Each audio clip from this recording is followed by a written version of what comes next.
Welcome back. Welcome back. Couple seconds into this, I said, yeah, let's have some fun. The Dark Knight standing motionless on a gargoyle, rain slicking off the cowl, looking down at the streets below. But the skyline is wrong. This isn't the Gothic architecture of Gotham City. It's the Queensboro Bridge in New York. Today, we're dropping Batman into a gauntlet that defies his usual logic. We aren't asking if he can beat the Joker or Bane. We know he can. We're asking if a peak human with a specific set of tactical gadgets can survive the pseudo-scientific chaos of Spider-Man's rogue gallery. Here's the scenario.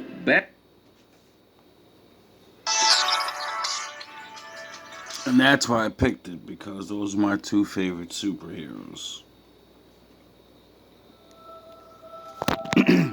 So, I studied them, and I know what the fuck I'm talking about. And I think this guy's gonna underestimate the level Batman really is at. Because he's just a man.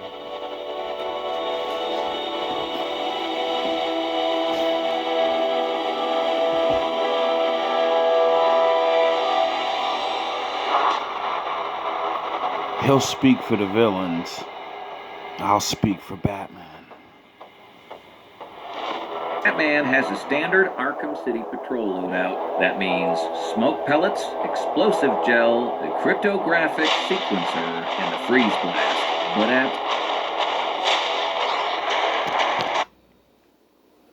You gotta be kidding me. You're limiting him already. If you're gonna send a Batman against people that come in with everything they have, well, then you have to give him things. And, I'll just throw in a couple exploding batarangs, very easily. Just that to add in to the stuff you gave him.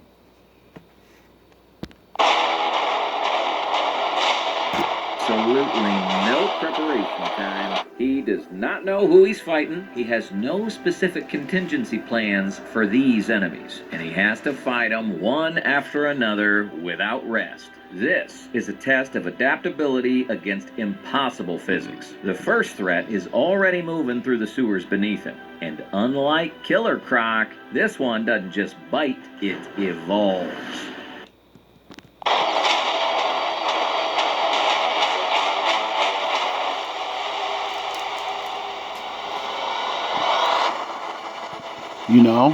Killer Croc, the super strong half alligator man that Batman in his world has to deal with. You just remember that as this guy speaks.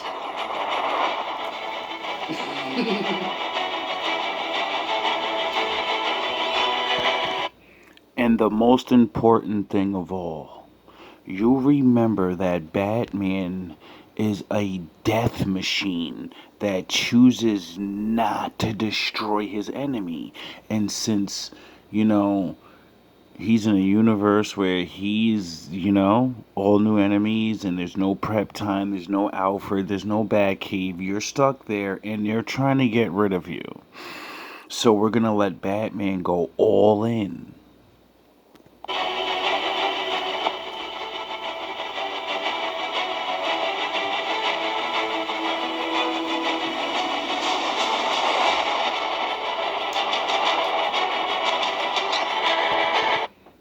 Because Spider-Man is 100 times stronger than all of his villains.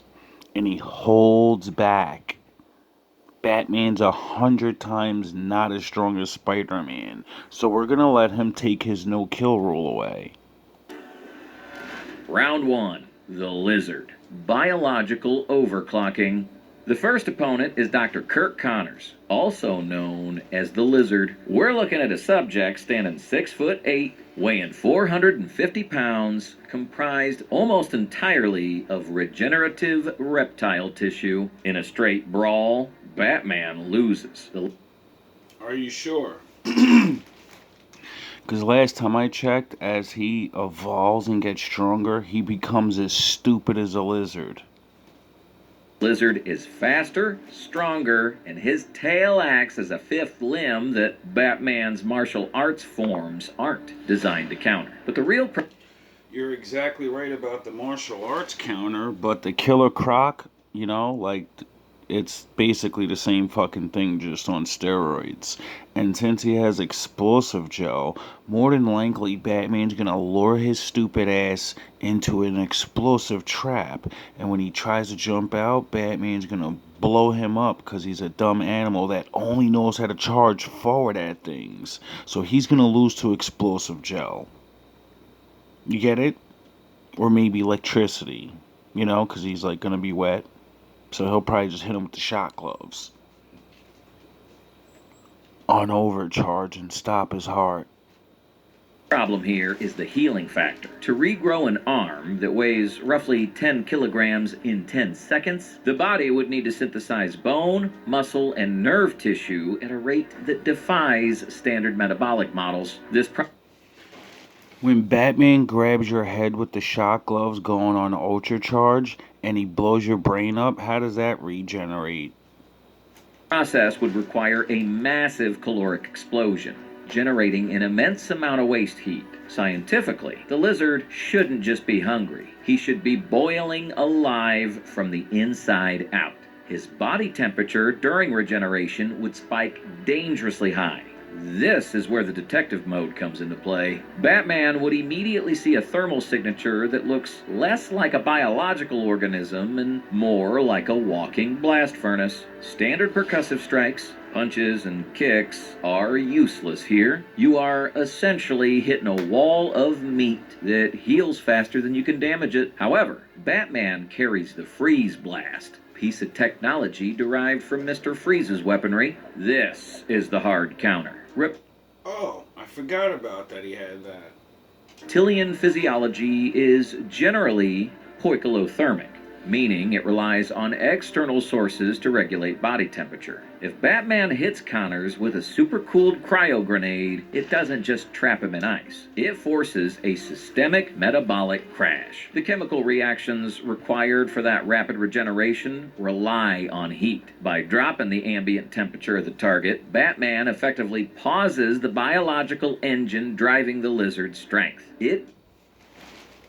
And then he puts a charge on his head and blows his head up. Isn't about overpowering the monster. It's about exploiting the laws of thermodynamics to turn his own biology off. Batman. You're just a stupid big lizard. All your strength and all that shit doesn't stop nature. And survives this round, securing a rank S. And man has mastered nature. Survival rating because his standard kit accidentally contains the perfect kryptonite for a hyper-regenerative reptile. But as the sewer water freezes, the air pressure in the room suddenly drops, and the shadows start to move on their own.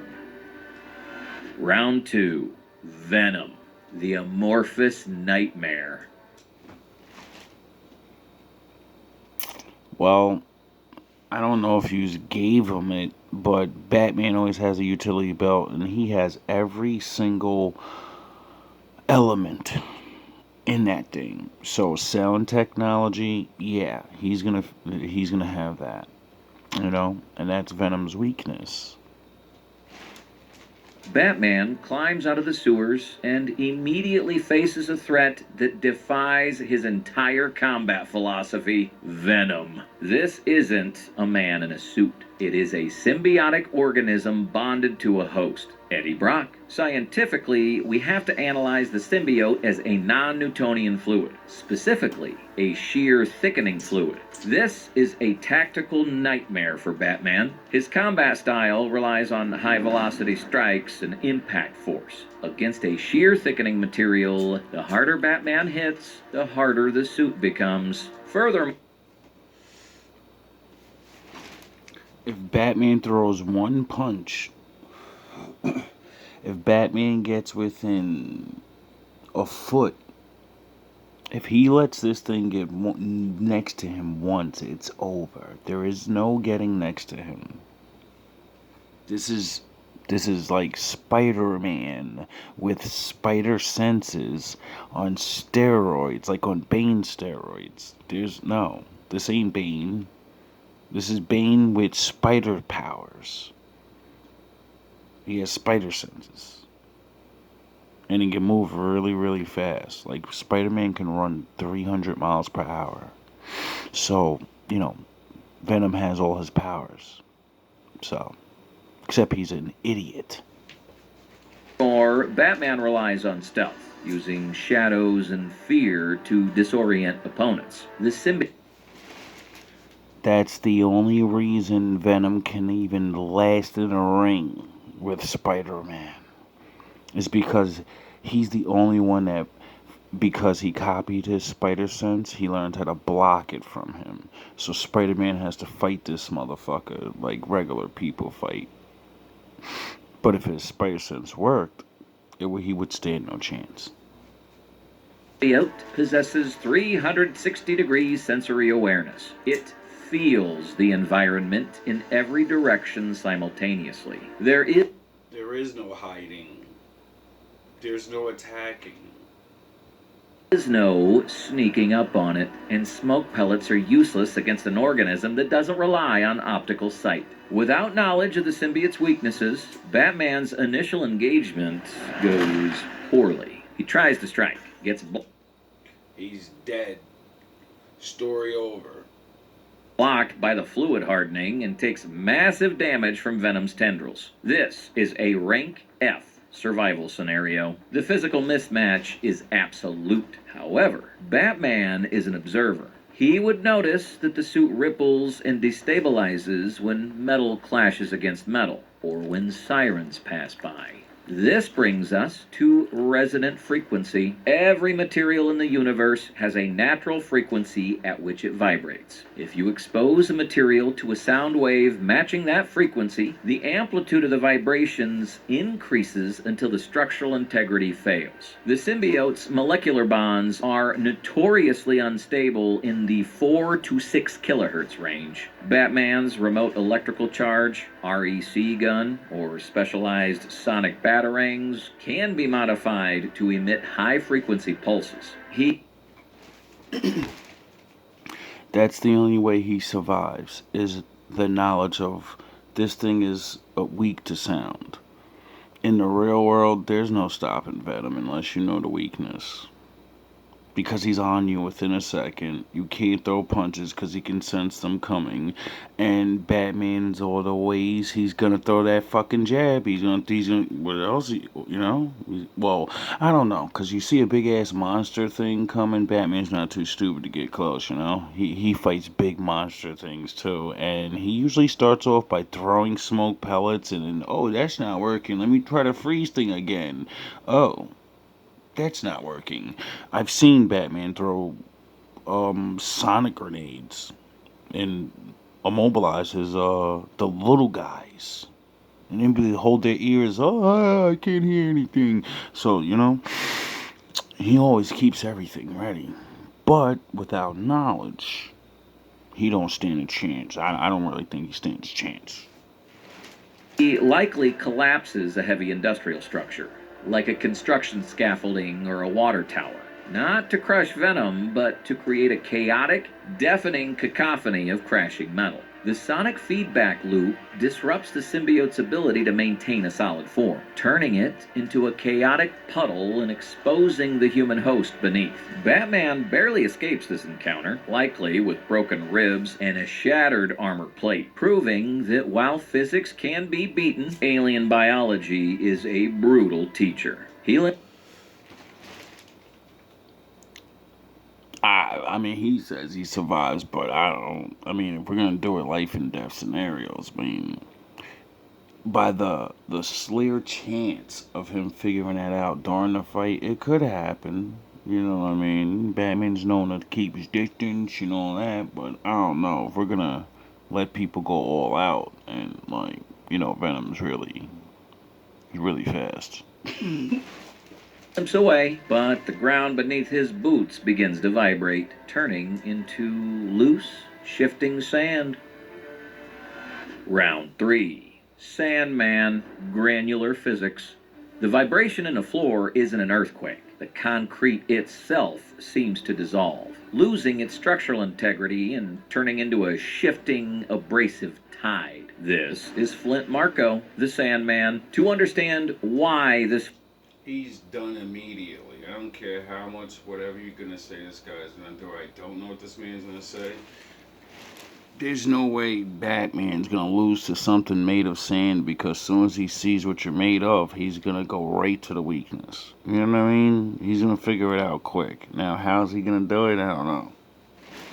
Fight's so dangerous for a martial artist, you have to look at the physics of granular flow. Sand is a unique state of matter. It acts both as a fluid and a solid depending on how much stress you apply to it. If you pour it, it flows like water. If you compress it, the grains lock together in a phenomenon called jamming, creating a structure as hard as stone. When Batman throws a punch at Marko, one of two things happens. If he strikes loosely, his fist passes harmlessly through the particulate cloud, achieving nothing. If he strikes with maximum force, the sand particles instantly jam together upon impact. He isn't punching a person, he's punching a solid block of silicon dioxide.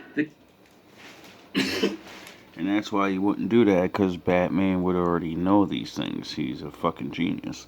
Now, on the defense of Sandman, if he even gets 2 seconds next to Sandman, he's dead. Just, you know, you can grab him. And then, just like you said, lock on to him, holding his feet in place onto the floor, and then just pile sand up his nose. You know? Go through your whole armor. He can go through the whole armor. You can just literally create a little tornado of sand around you and rip the flesh from your body. You know? Kinetic energy doesn't transfer into the target, it reflects back into Batman's skeletal structure. Batarangs are even worse. They simply get swallowed by the mass. Even the explosive gel, a staple of the Arkham arsenal, is largely ineffective here. You can detonate a charge inside the Sandman, and while it will scatter his mass across the room, he controls each individual grain. He doesn't bleed. He just reforms. This is a scenario where brute force is mathematically impossible to apply. However, granular materials have a critical weakness. Their flow depends entirely on dry friction between particles. Batman needs to alter the coefficient of friction. He scans the environment, ignoring the giant sand fist trying to crush him, and looks for infrastructure. A New York alleyway or rooftop is full of water towers and fire hydrants. He needs water. This brings us to the science of saturation. When you add a small amount of water to sand, surface tension creates liquid bridges between the grains. This is why... I mean, yeah, that's what it, it takes fucking Peter Parker a whole episode to figure out. I think Batman would figure that out really quick. Because he doesn't have superpowers. You can build a sandcastle, but if you fully set Sil's fabric care ingredients help protect the mixture, you increase the mass significantly while destroying the material's ability to act as a lightweight fluid. The water fills the void between the grains, turning the agile Sandman into heavy, viscous mud. The physics of his movement change instantly. He goes from a flowing storm to a sluggish pile of sludge. The weight of the water drags him down, making it impossible for him to maintain a vertical form against gravity. Once Marko is wet and heavy, his reaction time plummets. Batman, having survived the initial onslaught, utilizes the last of his cryogenic pellets or simply waits for the mud to settle into a dense, immobile heap. The fight turns from a brawl into a chemistry experiment. By changing the environmental variables, Batman removes the Sandman's ability to function as a dynamic threat. It is a rank B survival scenario. Dangerous if you try to punch your way out, but manageable if you understand that you're fighting a geological feature rather than a criminal. But just as the mud settles, the wall behind Batman explodes inward, and 4 mechanical shadows stretch across the debris. Round 4. Dr. Octopus. He's finished within seconds. Within the fucking first 2 seconds, this guy's got an ego worse than Vegeta. Batman's gonna be hacking his fucking guy's arms, gonna make his fucking arms beat him to death. Like, you know what I mean? Like, are you kidding me? It's the first thing Batman does with every science, anything. He sees science shit and he's like, oh yeah, I'm hacking that. I don't know if that's what he's gonna say, but I mean, the Batman I know. The mechanical mismatch. Out of the dust steps Otto Octavius. This is a radical shift from the previous threats. This is pure engineering. Dr. Octopus is armed with 4 telescoping tentacles made of a titanium steel alloy, each capable of lifting roughly 8 tons. This creates a massive mechanical mismatch for Batman. In the Arkham games, Batman often uses the Batclaw to pull enemies off balance or disarm them. Against Ock, that tactic is suicide. Let's look at the physics of torque and tensile strength. The Batclaw utilizes a monofilament cable with a high tensile rating, but it's anchored by Batman's own body weight, roughly 210 pounds plus armor. If Batman attaches a line to one of Ock's arms and tries to pull, the hydraulic PSI of the tentacle will instantly win that tug of war. Ock doesn't even need to strain. He simply retracts the arm, and Batman goes flying. The torque generated by Ock's actuators exceeds anything a human skeletal structure can withstand. If Batman tries to block a strike, the force of an 8-ton impact doesn't just break the guard. It shatters the arm bones and collapses the rib cage. The tactical... How many times have you seen Peter Parker hit? Now you remember that when he gets back up. The problem is reach and multitasking. Ock essentially fights with 5 brains, his own plus the semi-autonomous AI in each arm. He can block attacks from 4 different directions while simultaneously striking from 4 others. Batman cannot approach him. The reach of the tentacles creates a kill zone of about 20 feet that is impenetrable to physical entry. A frontal assault is a mathematical impossibility. However, Batman excels at electronic warfare. The strength of the arms is also their weakness. They require a neural interface to function. The arms are hardwired into Octavius's spine and controlled by his thoughts. This connection relies on signal transmission. Batman pulls the remote hacking device and the disruptor from his belt. He doesn't target the titanium alloy, which is... Like I said, within the first 6 seconds, Batman's already hacking this guy and popping shit to him. You know? Because Doc Ock likes to pop shit and give monologues and all that. Like most bad guys. Like to run their fucking mouth all the time. So, good guys use it against you. Indestructible to his gear, he targets the latency of the signal. In a fight, reaction time is everything. If Batman can flood the local wireless spectrum or hack the neural... Not if, he will. ...link's frequency, he can... We're talking about Batman Full Throttle. He hacked Darkseid computers. That's an alien world. That's another fucking world. And he hacked them. And said, you're stronger than Superman and everybody right now. If you don't let us go and leave Earth alone, I'm gonna blow your planet up. And all of us with you. If we lose, then everyone loses. Reduce input lag. By jamming the neural signal, Batman forces the arms to desynchronize from Ock's brain. The tentacles become slow. How do you think that encounter turned out? He walked off like a fucking G. sluggish, reacting to commands that are already obsolete. Furthermore, the arms rely on optical and thermal sensors to track targets for the AI. A well-placed disruptor shot can blind individual actuators. Once AKA, he's gonna get hit in his face with his own arms and ripped to shreds.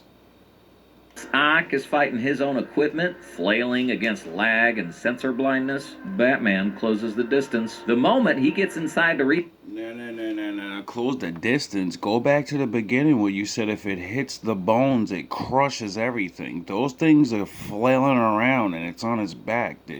What's the odds of him not getting hit in the head? Stop playing. He's done. Batman's gonna sit back and watch those things pummel him. And then once his bloody mesh, he'll turn it off and laugh at him. to the tentacles, Octavius is just an out-of-shape scientist. A single strike ends the encounter. This is a rank A survival scenario. It's high risk because one hit kills Batman, but it's also his comfort zone. He knows.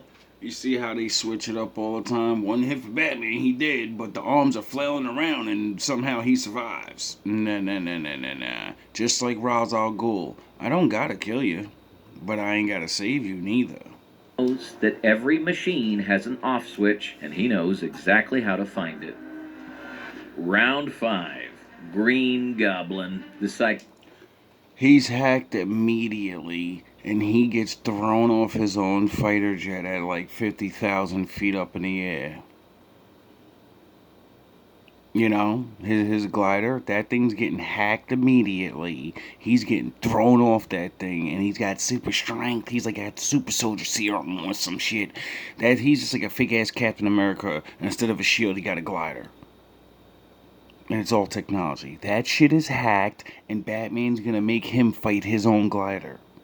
In my scenario. Ecology and chemical climax. With Octavius neutralized, the silence is short-lived. A high-pitched turbine whine cuts through the smoke, followed immediately by the acrid scent of ozone and... No, stop it. First you hear that engine, and zing, coming right, and then you hear the cackling laugh. And then Batman goes, either I'm fucked, or that's like a fucking Iron Man Joker. I got a problem here. In this world, the Joker's like me and has a fucking suit and he can fly. I gotta hack this guy. Burning propellant. This is the Green Goblin. Norman Osborn. He brings the one tactical advantage Batman struggles against most without specific preparation. Total aerial superiority combined with high-yield ordnance. He's just a Joker with a fucking fancy glider. He's nothing. He's nothing.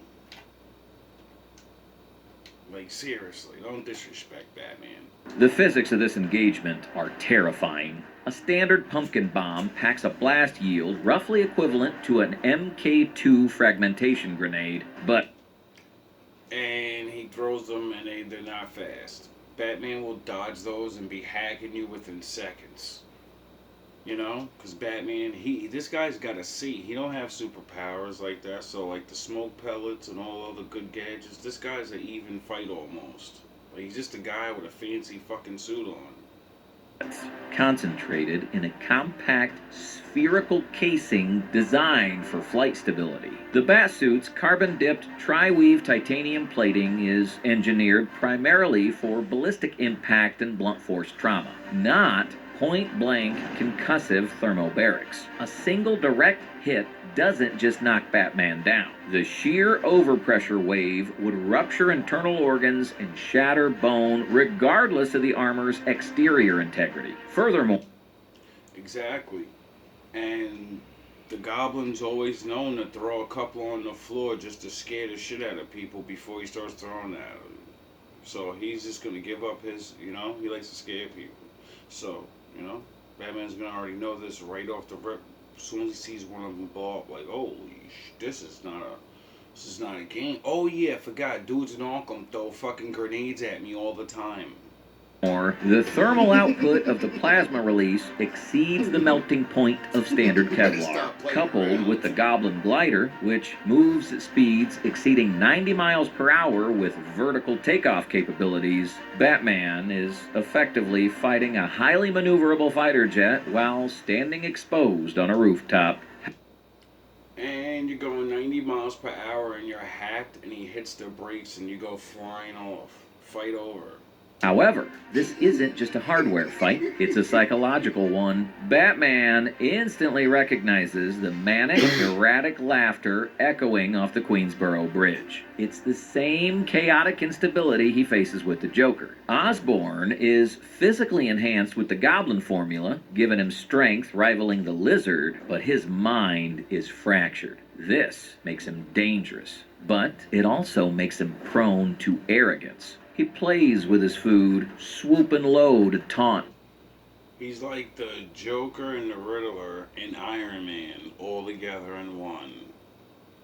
Rather than maintaining a safe kill altitude, Batman needs to level the playing field. He utilizes the grapnel boost, a prototype mechanic from Arkham City that converts linear grapple momentum into massive vertical velocity. He launches himself upward, meeting the Goblin in the air.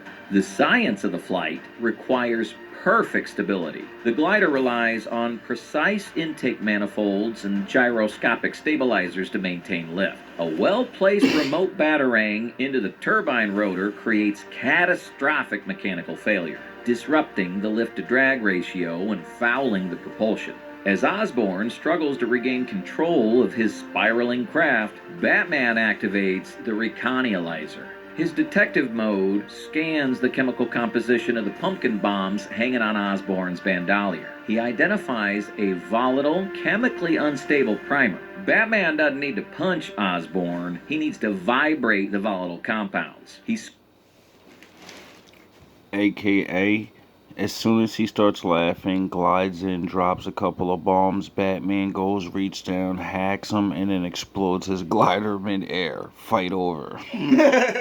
The fuck out of here. Switches his sonic emitter to a precise frequency designed to agitate the chemical bonds of the explosive primer. The goal is to trigger the munitions prematurely. He doesn't need a massive detonation, he just needs one bomb to detonate in the bag. The resulting explosion strips Osborn of his arsenal and forces a crash landing.